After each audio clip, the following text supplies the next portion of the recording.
بسم اللہ الرحمن الرحیم۔ السلام علیکم۔ نیوز انالیسز کی ایک نئی ایپیسوڈ کے ساتھ میں ہوں سید عارف بہار۔ ناظرین، ابھی چند دن پہلے پاکستان کے میڈیا پر ایک ہی لفظ سنائی دیتا تھا اور اخبارات میں ایک ہی لفظ جو ہے وہ پڑھنے کو ملتا تھا اور یوں لگتا تھا کہ پاکستان کا مسئلہ نمبر 1 جو ہے وہ یہی معاملہ ہے۔ پاکستان میں نہ تو زر مبادلہ کے ذخائر تیزی سے کم ہو رہے ہیں، نہ پاکستان کو گرد و پیش میں کچھ چیلنجز کا سامنا ہے، نہ افغانستان کے ساتھ اس کے معاملات خراب ہو رہے ہیں، نہ بھارت ہمہ وقت آمادہ فساد بیٹھا ہے، اور نہ ہی پاکستان میں عام آدمی کا معیار زندگی خط غربت سے نیچے کی طرف جا رہا ہے، نہ عام آدمی مہنگائی سے پریشان ہے اور نہ ہی اس کے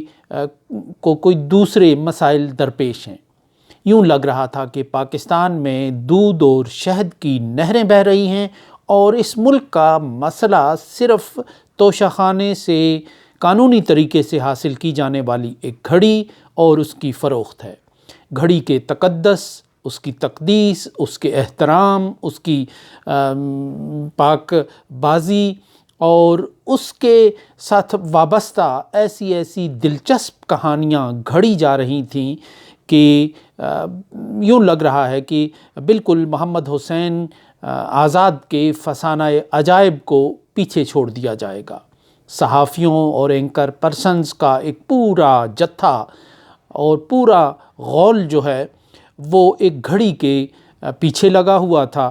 اور اس کے لیے پاکستان کا سب سے بڑا مسئلہ جو ہے وہ اس کا توشہ خانہ تھا کہ جہاں حکمرانوں کو بیرونی دنیا سے ملنے والے تحائف کو جمع کرایا جاتا ہے اور پھر ان تحائف کو قانونی اور ایک طریقہ کار کے مطابق خرید کر پھر جو بھی چاہیں اور جس طرح بھی چاہیں اس کو استعمال میں لایا جا سکتا ہے۔ یہاں سے ایک گھڑی حاصل کی گئی تھی اور اس گھڑی کو قانونی تقاضے پورے کر کے اور اس کو پھر فروخت کیا گیا تھا، اور یوں یہ ایک کہانی کا نقطۂ آغاز بن گیا تھا اور پاکستان کے میڈیا میں سب سے گرما گرم خبر یہی تھی، اور ایک ایسے ملک میں کہ جو بالکل ڈیفالٹ ہونے کے قریب کھڑا تھا اس وقت بھی اور بے شمار مسائل کا شکار تھا، اس میں میڈیا پرائم ٹائم میں اس گھڑی کو ڈسکس کر رہا تھا، توشہ خانے کی کہانیاں بیان کر رہا تھا، مزے لے کر بیان کر رہا تھا۔ اب ایک سائل نے لاہور ہائی کورٹ میں ایک کیس دائر کیا کہ آج تک توشہ خانے سے میں جتنی بھی چیزیں جمع ہوئی ہیں اور وہ کس شخص نے کس حکمران نے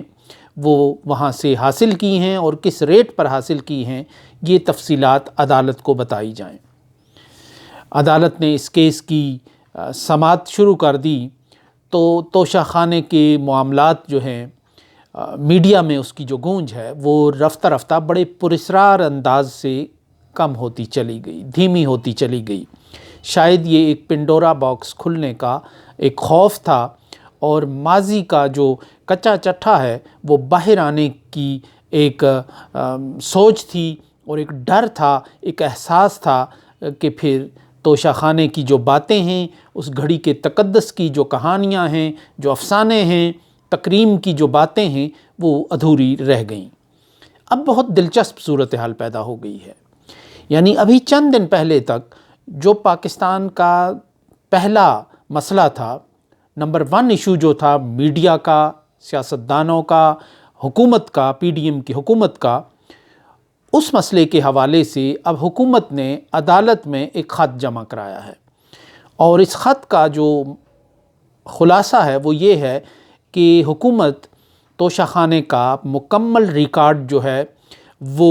پبلک نہیں کر سکتی، وہ عدالت کو فراہم نہیں کر سکتی، کیونکہ اس سے دوست ممالک کے ساتھ تعلقات خراب ہونے کا اندیشہ ہے۔ یعنی وہ ملک جس کا ریکارڈ سامنے آئے گا تو وہ اس کا برا منائے گا اس کا۔ لیکن جب یہی بات اس گھڑی کے معاملے میں روا رکھی جا رہی تھی کہ جو سعودی عرب کے کراؤن پرنس محمد بن سلمان کو وزیر اعظم عمران خان کو اس وقت دی تھی، تو اس گھڑی کے معاملے میں، اس کے معاملات کو پبلک کرنے میں،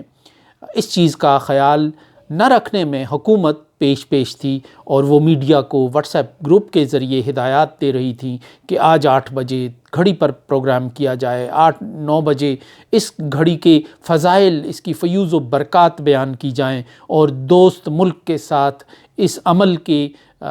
نتیجے میں جو تعلقات خراب ہوئے اس کی بات کی جائے۔ پھر اس گھڑی کا ایک خریدار بھی گھڑا گیا، تلاش کیا گیا، جس نے اس گھڑی کو خریدنے کا دعویٰ کیا، اور یوں ایک افسانہ ترازی کا ایک سلسلہ اس گھڑی کے ساتھ اور توشہ خانے کے ساتھ منسوب ہو کر رہ گیا۔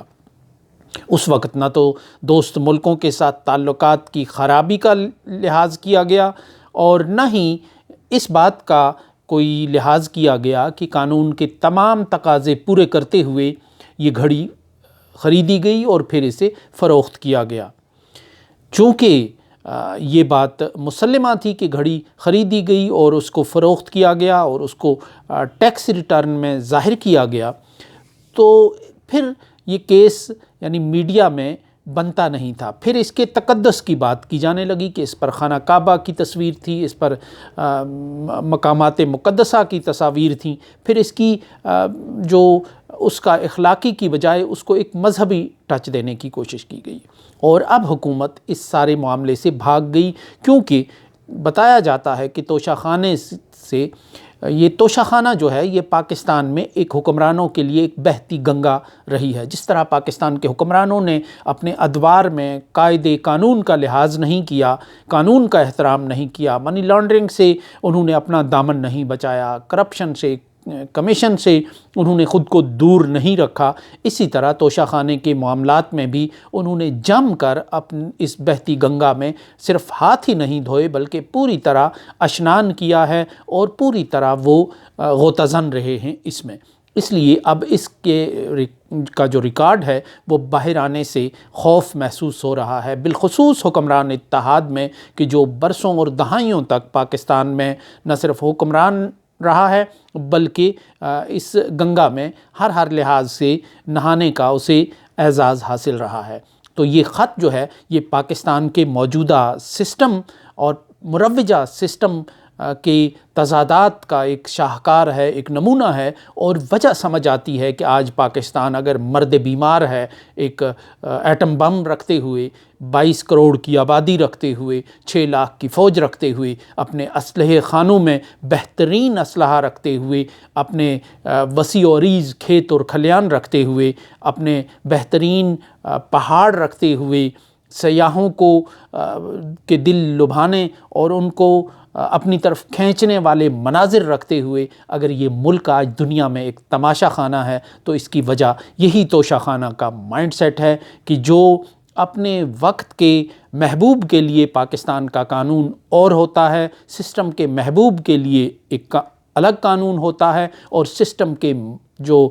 معتوب ہوتا ہے، جو سسٹم کا مسلوب ہوتا ہے، اس کے لیے ایک الگ قانون ہوتا ہے۔ توشہ خانے کے اس کیس میں اور اس خط میں کے بعد یہ کہانی پوری طرح عیاں ہو چکی ہے کہ پاکستان کے عارضوں کا، اس کی بیماریوں کا، اس کے دکھوں کا سب سے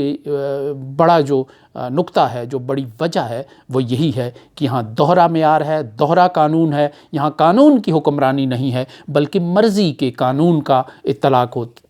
رہا ہے، اور ہر معتوب کے لیے ایک قانون اور ہر محبوب کے لیے دوسرا قانون رہا ہے، اور لیکن اس روایتی اور کہن زدہ نظام کو اس انداز سے مزید آگے چلانا اور بڑھانا شاید ممکن نہ رہے۔ اس کے ساتھ ہی اجازت دیجیے، اللہ نگہبان۔